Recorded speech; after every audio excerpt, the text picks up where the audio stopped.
cities, see the most historically important places. First thing we're going to do is let's go across the road and start from there. So it's a little longer. I can come closer. So there we go. So as I said, my name is Mairi. I will be your guide. During the 2 hours, you will hear quite a lot about the overall Estonian history, about the lifestyle that we have here, about all the places we're going to see on the way as well, and perhaps on top of that a couple of cool stories and legends too, because us Estonians are quite keen on these. Now some of you probably done a free tour elsewhere before. The concept is pretty simple. If you do like the tour, we do appreciate donations at the end to help us keep this lovely project running. And sometimes people wonder whether us guides are volunteers. We are all university students, but this is actually my job. I do buy my food and pay my bills with it, so anything you leave in the end is greatly appreciated. I'm from here. Originally was born 130 kilometers to the south from here, from a lovely town called Pärnu, the summer capital of Estonia. But I have been living in Tallinn for the past 5 years now, going to the university over here, so I do consider myself a Tallinner nowadays. Now another thing I usually like to do in the beginning of my tours is give the people on the tour a very brief overview of the overall Estonian history. Meaning that I'm almost trying to attempt the impossible of putting about 800 years of quite busy times into the next 5 minutes or so. A lot of information to grasp at once, but hopefully later on, if you then get to hear some more stories, see some more places, maybe have a little better understanding of what's been going on in our land. So I'm going to start off with the 13th century. Before that, the land here was filled with free peasants of pretty much everyone doing what they needed to do to keep their families fed. Now in the beginning of the 13th century, however, the Danes and the German crusaders came in to Christianize the pagans that we were. Ended up battling over the land here for a while, and it ended up with us being under the Danish rule for about 100 years. Now in the middle of the 14th century, the peasants were, well, still not very happy about the situation, about what was going on. So had been rioting a little too much for the Danes to handle. Easy way out, we then just got sold to Germany. Then came a couple of 100 years under the German rule until the Livonian War broke out. Now Livonia at that time included the area, the land of Estonia, plus the northern part of Latvia in the south. So that area was called Livonia, and overall we do have quite a lot of similar history with our southern neighbors, the Latvians. Now after the war in the end of the 16th century, the land here then became divided between 3 kingdoms. This time these were the Swedes, the Danes again, and the Poles. Soon after, well, pretty much the same things happened. The Danes and Poles eventually lost their properties here, and then began the ages we even nowadays in history books like to refer to as the Golden Swedish Times. Now, reality wasn't really that much different than the other rulers had been before them. It was a bit easier for the simple people, perhaps. And, another thing that the Swedes did start doing differently was that they started turning attention into education, opening the first public school here in Tallinn in 1631, the first university in Estonia in 1632. That was in Tartu, which is the second biggest town in Estonia at the moment as well. Does anyone want to guess how many people live in the second biggest town in Estonia? Tallinn is of course the biggest. Not very many, about 100,000 people. Yeah. And many of them are still students going to the very same university. Now the golden times of learning under the Swedes went on up until the year 1700 when the Great Northern War started. Now Great Northern War mainly fought between Sweden and Russia, ended after 21 years, after which we then became a part of the Russian Empire for yet another almost 200 years up until the beginning of the 20th century. Now the beginning of the 20th century, quite busy times in the world with the First World War starting and lots of different revolutions going on all around.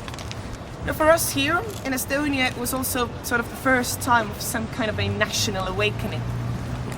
And I guess that we hope that, well, in the midst of all these crazy things going on in the world, perhaps we could sort of sneak away and become an independent country now actually for the first time in reality.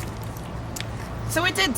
On the 24th of February in 1918, we declared our independence.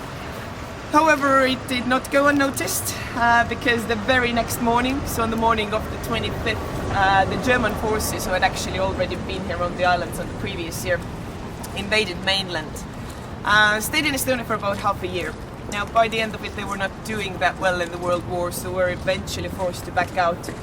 After which we then plunged into our independence war against the Soviet Russia.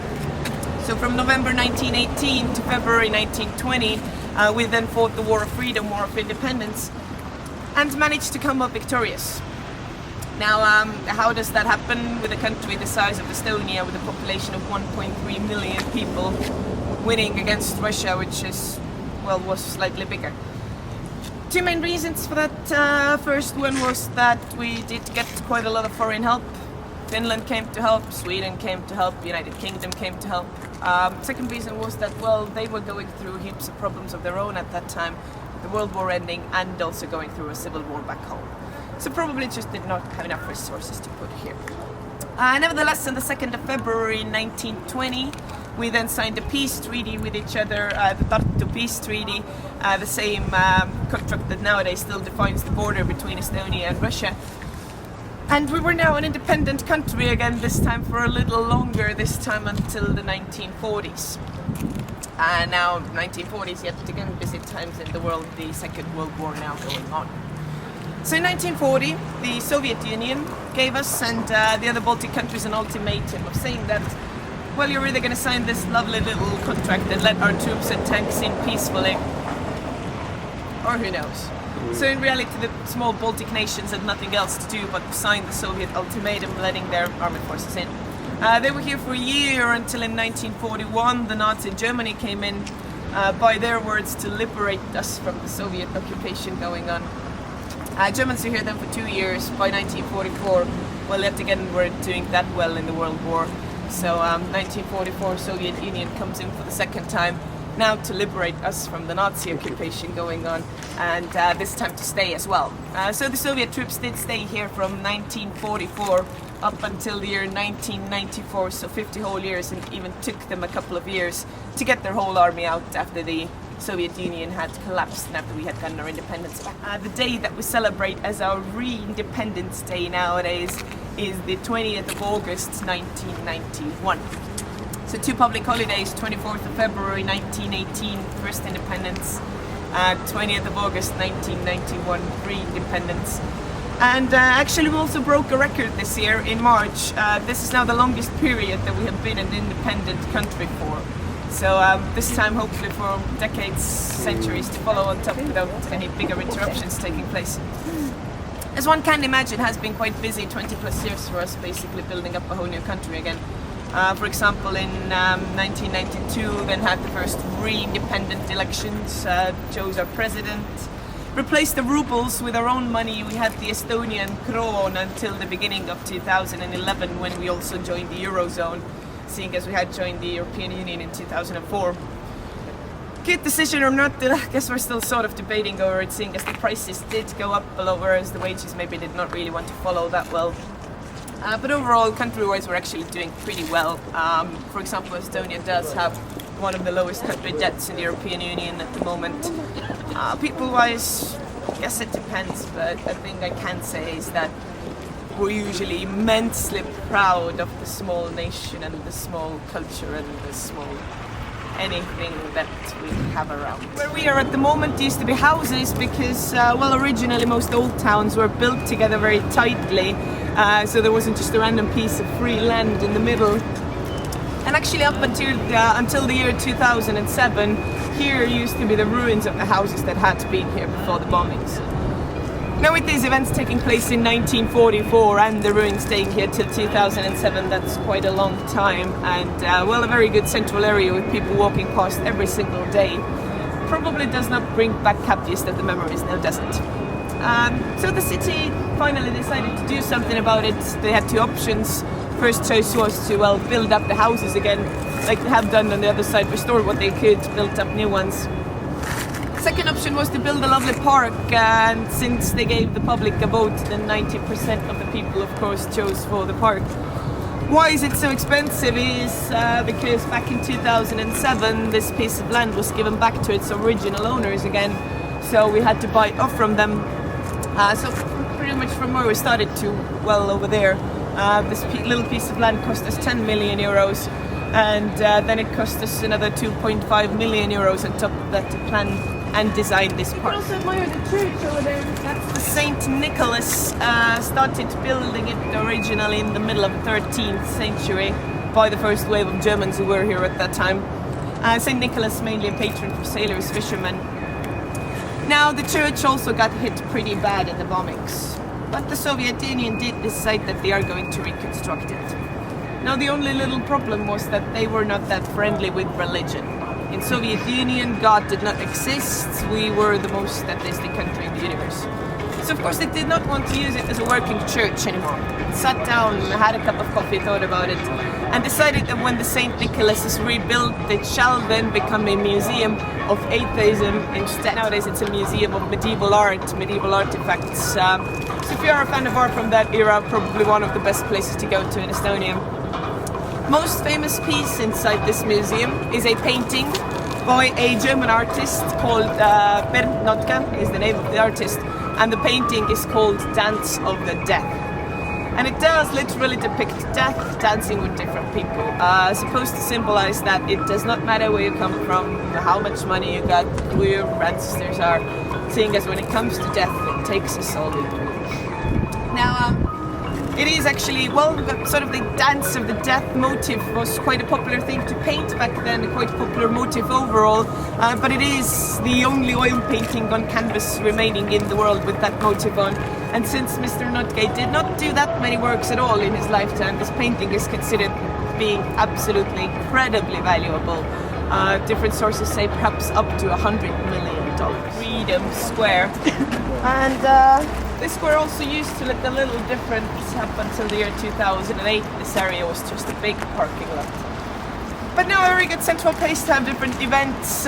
Sting has played a concert here, the Dalai Lama has given a speech here. This is where we celebrate our New Year's, our Independence Days parades. But well, every time I wanted to do something like that, I had to go through quite a lot of trouble of getting rid of all the cars, putting them somewhere else, and so on and so on. So yet again, the city decided that maybe it would be more profitable for us if we could sort of reconstruct the area, use it whenever we want to use it. I started doing that. The reconstructions did take them a little longer than they had originally expected, seeing as they did find, for example, a couple of very old artifacts dating up to 5,000 years ago. So Tallinn officially established as a city in 1248, but there were settlements here way before that time as well, of course. Found pieces of the old town wall and gates that used to surround the city. Even if you look on the square, there's sort of a darker part going through from there. This is where the city wall originally used to run from. Found a couple of human bones, probably coming from the Second World War, so overall did have to consult quite a lot with archaeologists and people familiar with things like these. But now when they finished in 2008, as I said, the name of the square is the Freedom Square. Also wanted to put up this big thing behind me, which is our Freedom Monument. Do you like it?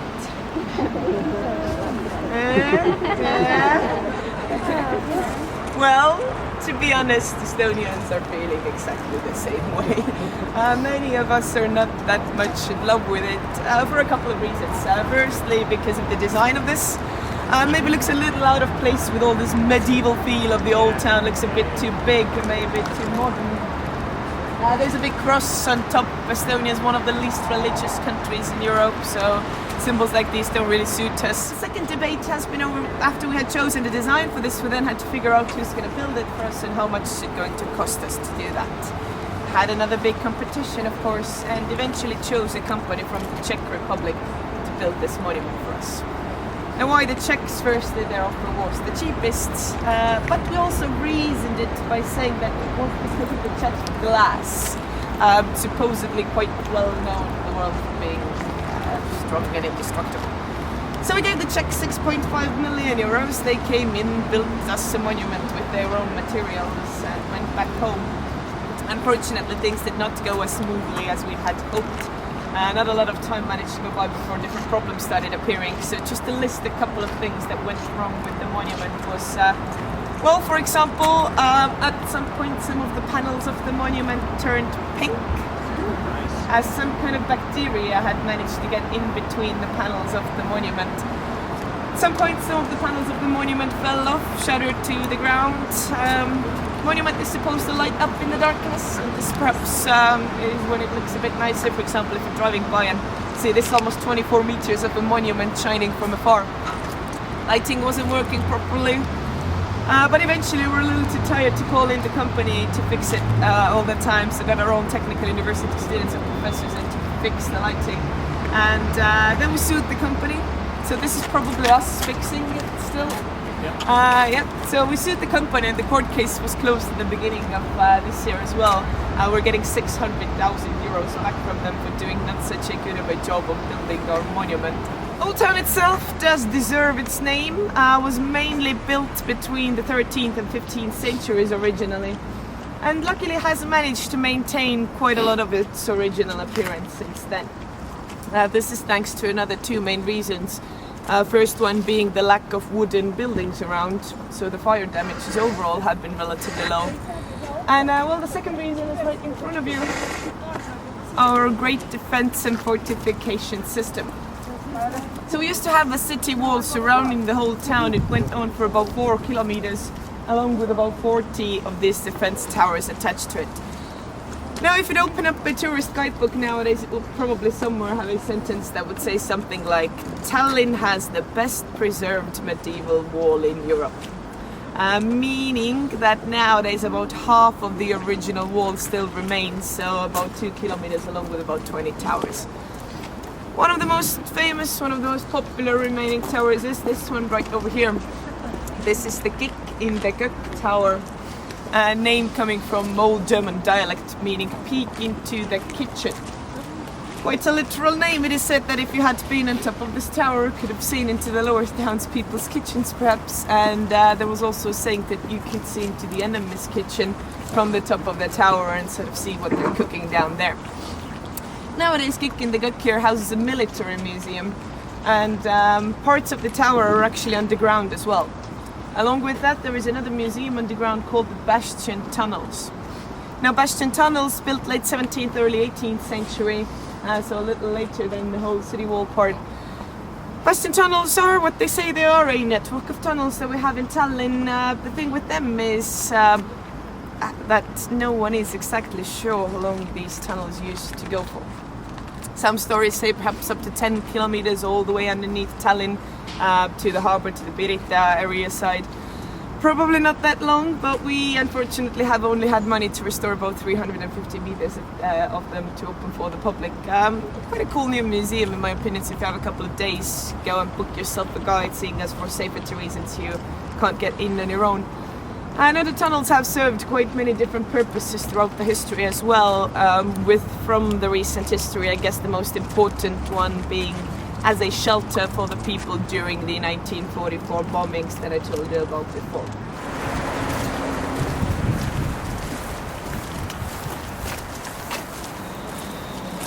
The Russian Orthodox Cathedral, the Alexander Nevsky Cathedral. Alexander Nevsky, a Russian dude from the 13th century. Nowadays it is a working church, so if you are of the religion, it's of course a big sign of honor to have a wedding or funeral inside.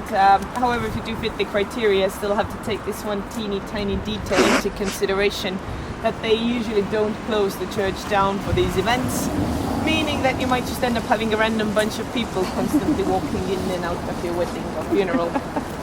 If you want to do that later on, you can. It's free entrance. Inside gold glamour lit icons quite over the top as the Russian Orthodox cathedrals most often are. Now, it hasn't always been used as a church. For example, in the 1940s it served as a library building to keep important books and documents safe from the war. 1960s, well, since religion was banned from the Soviet Union, including Russian Orthodox, then they had to figure out other uses for these churches. Many of them were turned into museums, such as the St. Nicholas that we already spoke about, galleries, concert halls. Alexander Nevsky here, they wanted to turn into a planetarium. In Riga, in Latvia, for example, we wanted to turn one of these Russian Orthodox churches into a swimming pool at one point. Well, did not succeed with all these crazy ideas, but at least they were quite creative. Now, us Estonians have actually on a couple of occasions thought that maybe we should just demolish it. And this is because it was built during a very heavy period that we call Russification period, right across the road from an important location for us Estonians. So where our leaders have almost always been in, so sort of building a Russian Orthodox cathedral right across the road was really their way of showing us who is still in charge of the land around. The tower over there is called the Tall Herman. I guess they did like giving human names to powerful towers back then.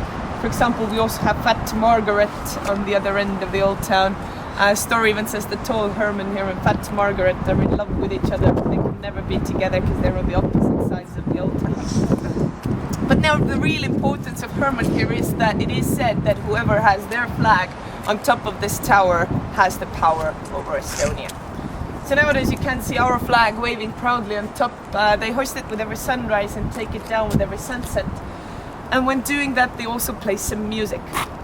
So if you are in the old town on either one of those times, you will hear bits of music playing. In the morning, it will be the Estonian national anthem, which is also the national anthem of Finland. Yeah, we sort of took the song over from our neighbors and put our own lyrics on top.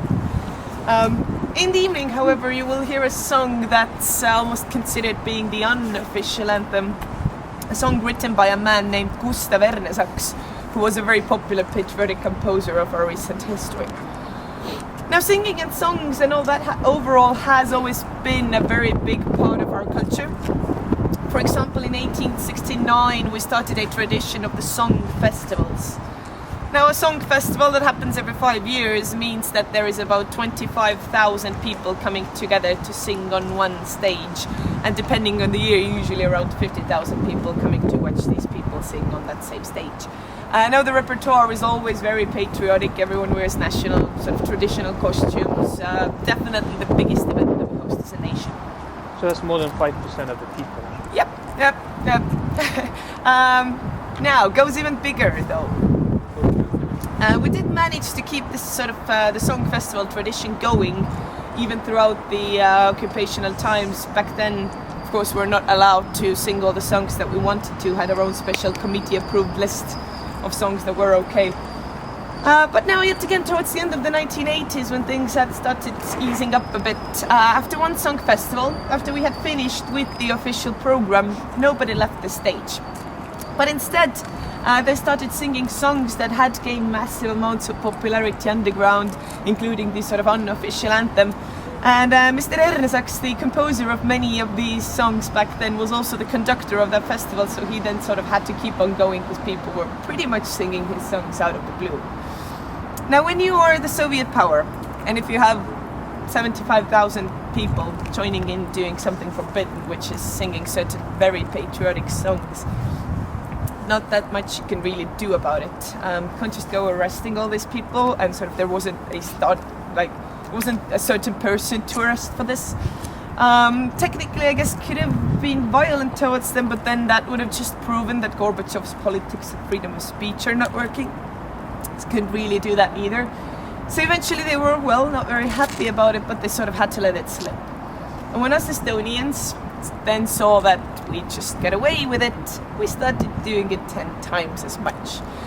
So from late 1988 to 1991, we did have a series of events in Estonia that's nowadays known as the Singing Revolution. Sometimes said that Estonia sang themselves to freedom. Technically not true, of course. But we were actually the only country who managed to get their freedom back from the Soviet Union without any casualties or any blood being spilt whatsoever. So in Estonia we sometimes do like to say that we managed to sing away the Soviet Union from here. Because, this series of non-violent protest acts, which did consist of people coming together to sing, to bring out the Estonian flags again in 30-40 years of time maybe, to have public speeches sometimes throughout the nights. Biggest ones of these were attended by at least 150,000 people. And this is a working evangelical Lutheran cathedral. And Lutheran is also the biggest religion here in Estonia. According to the last census, 13.8% of the population consider themselves Lutheran, closely followed with about 12.8% of Russian Orthodox believers. Now this is because of the big Russian community here. Many people are still older people who I guess do tend to be more religious than the youth nowadays. The rest, 70 and even over percentage, all the other congregations are very, very minimal. Most of us consider ourselves atheists, agnostics, or just really don't care at all anymore. The main reason why we would nowadays go to the churches is perhaps because they're very beautiful inside. This one, for example, has old heraldry. Yeah, there we go. Got that word out. Has old wooden coats of arms from old noble German families, most made by the same guy, Christian Ackerman, inside. And also this one does as well host organ half hours every 2 days or so. So that's also usually when the Estonians would visit the churches. Now this location here, this sort of dome church, said to be one of the oldest churches in Estonia. First markings of it come from the year 1233, but these documents do tell us that back then it was a small little wooden church. So as you can see, it has gone through quite a lot of change throughout this. Well, might have noticed quite many amber shops all around us, especially in the upper old town. Estonia has no original amber whatsoever, not a single piece of Estonian amber. 90% of the world's amber supplies come from Kaliningrad, which is located on the Lithuanian coast, belongs to Russia, this very small little pocket. So it produces 90% of the world's amber, so probably the things that they sell around here as well. But I guess it is easier to sell you these fancy, shiny things like matryoshka dolls and amber souvenirs instead of Estonian things, which, like probably the most colorful Estonian thing you can find is our traditional costumes, which are also on these two figurines over there. A girl, for example, white blouse and a very colorful skirt, and the skirt patterns usually depend on the region. From which region in Estonia you come from. We have hundreds and hundreds of different patterns for these skirts. But the rest, well, also linen things, woolen things to keep us warm throughout the winters. This is incredibly warm for an Estonian winter. We get minus 20, minus 25 degrees at least a couple of times per year as well. Now, wooden things, as I said, we have lots of forests around, especially if it's made out of juniper, because it also smells lovely. And Tallinn also has its very own liquor. It is called Vana Tallinn, or Old Tallinn if put into English, and it's very strong, comes in 40, 45, 50 degrees. Very sweet, sticky, rum-based herb liquor. Some people like to put it inside their coffee, some like to mix it with cream or milk to make cocktails. They even sell cream versions for the ladies. Now, when my mum went to the university, the late 70s, the most popular drink to have back then, and it has been coming back since then as well. The most popular cocktail was to mix this Vana Tallinn with champagne. And the name of that drink was the hammer and the sickle, probably because it hit you in the head with a hammer and took your legs off with a sickle, a deadly combination for the next morning. But Vana Tallinn, overall, it's not like this only big tourist thingy. Us Estonians do actually love it a lot as well. It is something that we always bring with us when going abroad in case we need to bring a gift or bribe someone. And so yeah, if you want to try some, it is sold in every bar. If you want to buy some, it is sold in every grocery store. And if you just mention the Tallinn liquor to anyone, then everyone will know what you're talking about. On my left-hand side, this white church is the Holy Ghost Church from the 14th century. Said to be the oldest public timekeeper in Estonia, but still working on the wall over here. And inside there is another piece made by the very same German artist Bernd Notke, who had that incredibly valuable piece inside the St. Nicholas Church where we started out from. He's also the author of the altar of the Holy Ghost Church here. Now, the Holy Ghost Church was also the place where the written Estonian language pretty much started, because in 1535, two religious men, Vandrad and Koel, translated the Catechism into Estonian inside this church, so that was the very first Estonian book, and so the beginnings of the written Estonian language as well. And now Kalev here is Estonia's most famous chocolate producer. There's a cafe, there's a marzipan room, so if you are a sweet tooth, you might want to try some of Kalev's products. Other than their produce, however, which is very popular in Estonia, our sort of traditional foods, we mainly still like salty things. We eat a lot of potatoes in any shape, size and form. A lot of meat as well, mainly pork, but sometimes also stranger meats like elk meat, boar meat. Next to our meat and potatoes we have sauerkraut, And next to the boiled cabbage stuff, we have black bread. So black bread is something that an Estonian moving abroad usually starts missing out first, because the rest of the world does not seem to be that fond of very dark rye black bread. Now in the Christmas time we like to eat more black things. We like to eat blood sausages in massive amounts. So also blood bread, blood cake, black pudding, however we would call it, but here mainly in the form and shape of these sausages.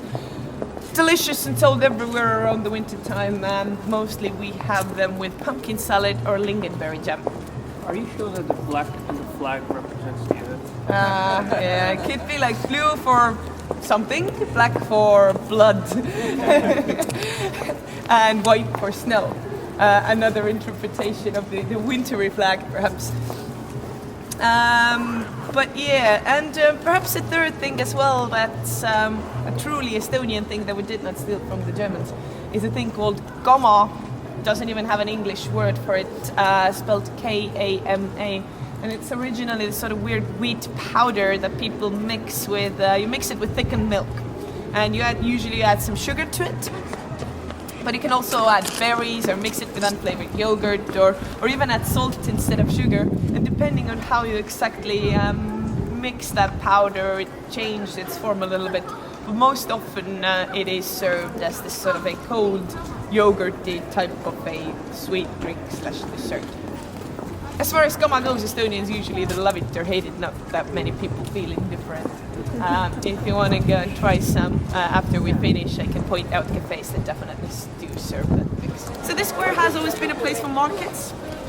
Nowadays, the most famous market held here is the annual Christmas market, voted being one of the best world's Christmas markets by the Times magazine. And also Tallinn was voted being one of the best winter destinations to go to, winter and Christmas destinations, so you are right where you're supposed to be. Now, also a Christmas tree up there. 2 Christmases ago we put up a tree so big it fell down on them at the merchant stalls twice. And the BBC did a coverage story on our Christmas tree falling down. And there's also a funny neighborly conflict between us. And there's all the neighbors, the Latvians, who's been in Riga on tours, probably already heard it. Over quite a silly thing. We used to argue over who had the very first public Christmas tree in the world. We say it was us, they said it was them. There was a small little French town trying to claim the title as well, but we sort of left the French side and settled the conflict between the two of us by agreeing that we actually did have the very first public Christmas tree up on this very same square in 1441, and the Latvians then had the first decorated tree somewhere in the 1500s. So that everyone could say hello to him. And perhaps they also pulled a little Santa Claus trick on the children by saying that, well, you cannot be naughty since Thomas is up there and he's seeing everything that you're doing. He's been up there since 1530, so that's quite a long time already. But to be completely honest, it is Thomas III watching over us nowadays. Thomas I is inside the Town Hall Museum, so the Town Hall building itself has been used as a museum from the 1970s, hasn't had any actual Town Hall purposes anymore. Thomas II got struck by lightning, so Thomas's grandson, Thomas III, watching over and guarding our city today. The end. Thank you. So yeah, I guess I would like to end with this lovely legend of Thomas. Thanks for sticking around for 1 hour and 55 minutes. I hope you had fun. Yeah. I hope you learned something. Now, if you have any questions on your mind about anything I told you today, anything you've heard from somewhere, read from somewhere, where to museum, where to eat, where to party, how to get out of here, then I will stick around to answer all of these inquiries.